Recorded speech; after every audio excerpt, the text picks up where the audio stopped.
Henrietta arrived there in the 40s. The town was booming, but the end of the World War II brought cutbacks at Sparrows Point. Baltimore Gas and Electric demolished 300 homes to make room for a new power plant, leaving more than 1,300 homeless, most of them black. More and more land was zoned for industrial use, which meant more houses torn down. People fled for East Baltimore or back to the country, and the population of Turner Station dropped by half before the end of the 50s. By the time I got there, it was about 1,000 and falling steadily, because there were few jobs. In Henrietta's day, Turner Station was a town where you never locked your doors. Now, there was a housing project surrounded by a 13,000-foot-long brick and cement security wall in the field where Henrietta's children once played. Stores, nightclubs, cafes, and schools had closed. The drug dealers, gangs, and violence were on the rise. But Turner Station still had more than 10 churches. The newspaper article where I got and read Henrietta's address quoted a local woman, Courtney Speed, who owned a grocery store and had created a foundation devoted to building a Henrietta Lacks museum. But when I got to the lot where Speed's grocery was supposed to be, I found a gray, rust-stained mobile home, its broken windows covered with wire. The sign out front had a single red rose painted on it, and the words, "Reviving the spirit to recapture the vision." Proverbs 29:18. 6 men gathered on the front steps, laughing. The oldest, in his 30s, wore red slacks, red suspenders, and a black shirt, and a driving cap. Another one wore an oversized red and white ski jacket. They were surrounded by younger men of various shades of brown and sagging pants. The 2 men in red stopped talking, watched me drive by slowly, then kept on laughing. Turner Station is less than a mile across in any direction, its horizon lined with skyscraper-sized shipping cranes and smokestacks billowing thick clouds from Sparrows Point. As I drove in circles, looking for Speed's grocery, children stopped playing in the streets to stare and wave. They ran between matching red brick houses and past women hanging fresh laundry, following me as their mothers smiled and waved too. I drove by the trailer with men out front so many times they started waving at me with each pass. I did the same with Henrietta's old house. It was a unit in a brown brick building divided into 4 homes, with a chain-like fence, several feet of grass out front, and 3 steps leading up to a small cement stoop. A child watched me from behind Henrietta's old screen door, waving and playing with a stick. I waved back at everyone, in faint surprise each time the group of children following me appeared on various streets greeting. But I didn't stop and ask for help. I was too nervous. The people of Turner Station just watched me, smiling and shaking their heads like, "What's that young white girl doing driving around in circles?" Finally, I saw the new Shiloh Baptist Church, which the newspaper article had mentioned as a site of community meetings about the Henrietta Lacks Museum. But it was closed. As I pressed my face to the tall glass out front, a black town car pulled up, and a smooth, handsome man in his 40s jumped out, with gold-tinted glasses, black suit, black beret, and the keys to the church. He slid his glasses to the end of his nose and looked me over, asking if I needed help. I told him why I was there. "Never heard of Henrietta Lacks," he said. "Not many people have," I said, and told him I'd read someone had hung a plaque in Henrietta's honor at Speed's grocery. "Oh, Speed's?" he said, suddenly all smiles and a hand on my shoulder. "I can take you to Speed's." He told me to get in my car and follow him. Everyone on the street waved and yelled as we passed. "Hi, Reverend Jackson!" "How you doing, Reverend?" He nodded and yelled right back. "How you doing? God bless you." Just 2 blocks away, we stopped in front of that gray trailer with the man out in front, and the Reverend jammed his car into park, waving for me to get out. The cluster of men on the steps smiled, grabbed the pastor's hands, and gave in 2 handshakes, saying, "Hey, Reverend, you brought a friend?"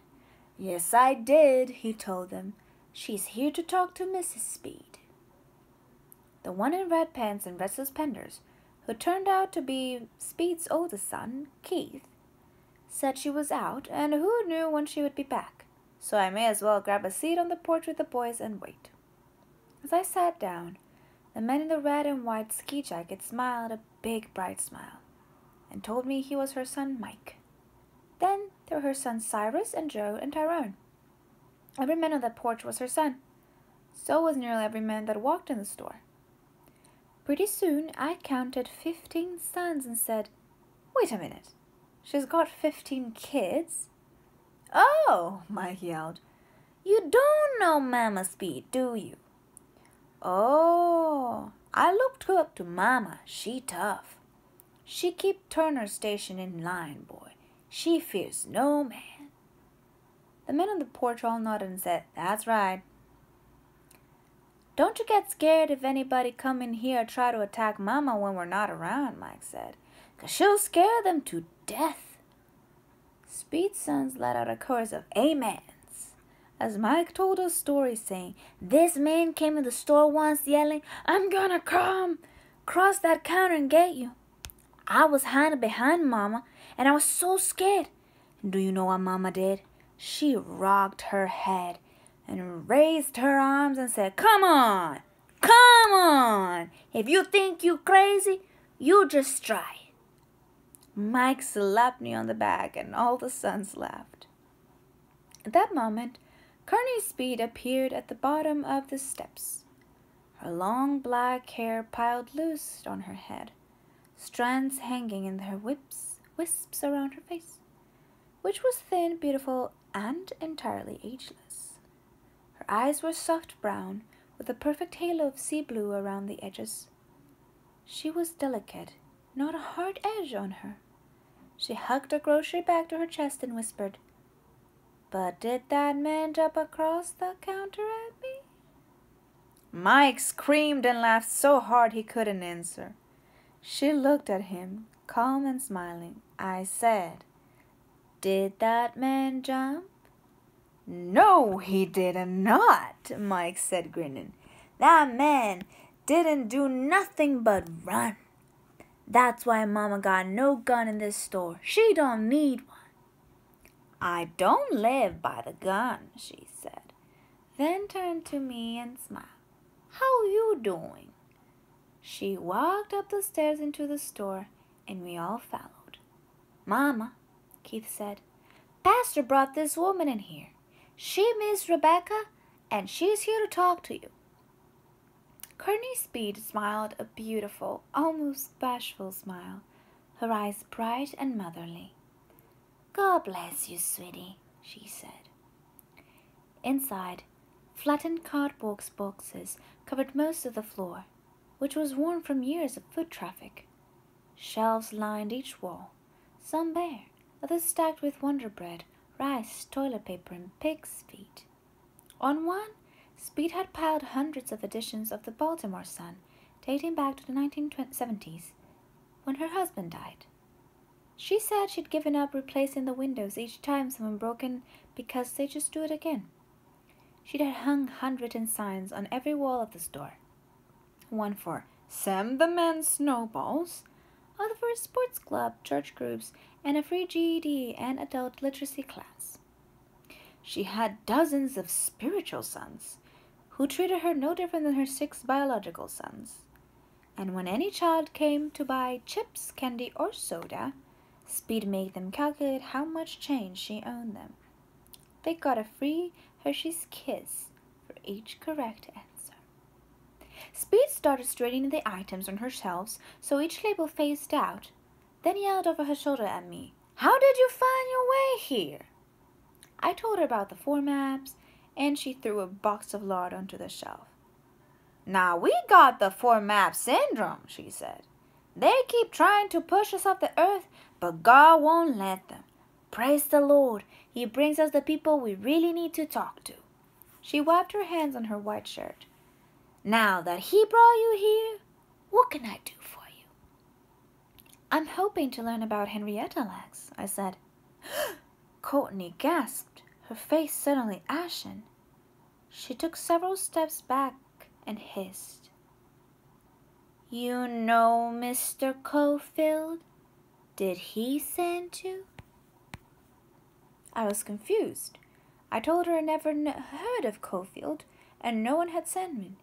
How did you know about me? She snapped, backing away further. I pulled an old crumpled newspaper article from my purse and handed it to her. Have you talked to the family? She asked. I'm trying, I said. I talked to Deborah once, and I was supposed to meet Sonny today, but he didn't show up. She nodded like I knew it. I can't tell you anything until you got the support of the family. I can't risk that. What about the plaque you got for the museum? I asked. Can I see that? It's not here, she snapped. Nothing's here, because bad things happen around all that. She looked at me for a long moment. Then her face softened. She took my hand in one of hers and touched my face with the other. I like your eyes, she said. Come with me. She hurried out the door, down the stairs to her old brown station wagon. A man sat in the passenger seat, staring straight at the road as if the car were moving. He didn't look up as we jumped in, saying, Follow me. We drove through Turner Station to the parking lot of the local public library. As I opened my car door, Courtney appeared, clapping, grinning, and bouncing on her tiptoes. Words erupted from her. February 1st is Henrietta Lacks Day here in Baltimore County, she said. This February 1st is going to be the big kickoff event here at the library. We're still trying to put a museum together, even though the Cofield situation did cause so many problems. Terrified, Deborah. We were supposed to be almost done with the museum by now. We're so close before all the horribleness. But I'm glad he sent you, said, pointing to the sky. This story just got to be told. Praise the Lord. People got to know about Henrietta. Who's Cofield? I asked. She cringed and slapped her hand over her mouth. I really can't talk until the family says it's okay, she said, then grabbed my hand and ran into the library. This is Rebecca, she told the librarian, bouncing on her toes again. She's writing about Henrietta Lacks. Oh, that's wonderful, the librarian said. Then she looked at Courtney. Are you talking to her? I need the tape, Courtney said. The librarian walked down a row of videos, pulled a white box from the shelf, and handed it to her. Courtney tucked the video under her arm, grabbed my hand, and ran me back to the parking lot where she jumped into her car and sped off, waving for me to follow. We stopped outside a convenience store while the man in her front seat got out and bought a loaf of bread. Then we dropped him off in front of his house as Courtney yelled to me, He's my deaf cousin. He can't drive. Finally, she led me to a small beauty parlor she owned, not far from Speed's grocery. She unlocked two bolts out front of the door and waved her hand in the air, saying, Smells like I got a mouse in one of those traps. The shop was narrow, with barber chains lining one wall and dryers along the other. The hair-washing sink, propped up with a piece of plywood, drained into a large white bucket, the walls around it splattered with years' worth of hair dye. Next to the sink sat a price board, cut in style at $10.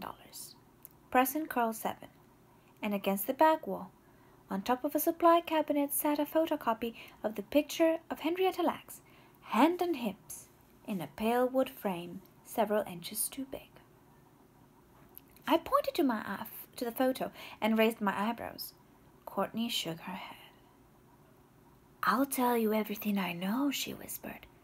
Just as soon as you talk to the family and they say it's okay. I don't want any more problems, and I don't want Deborah to get sick over again. She pointed to a cracked red vinyl barber's chair, which she spun to face a small television next to the hairdryers. "You have to watch this tape," she said, handing me the remote and a set of keys. She started to walk out the door, then turned. "Don't you open this door for nothing or nobody but me, you hear?" she said. "And don't you miss nothing in that video. Use that rewind button, watch it twice if you have to, but don't you miss nothing." Then she left, locking the door behind her. The roll in front of me was the television screen of was a 1-hour BBC documentary about Henrietta and the HeLa cells, called The Way of All Flesh, which I'd been trying to get a copy for months. It opened to sweet music and a young black woman who wasn't Henrietta dancing in front of the camera. A British man began narrating, his voice melodramatic, like he was telling a ghost story that just might be true.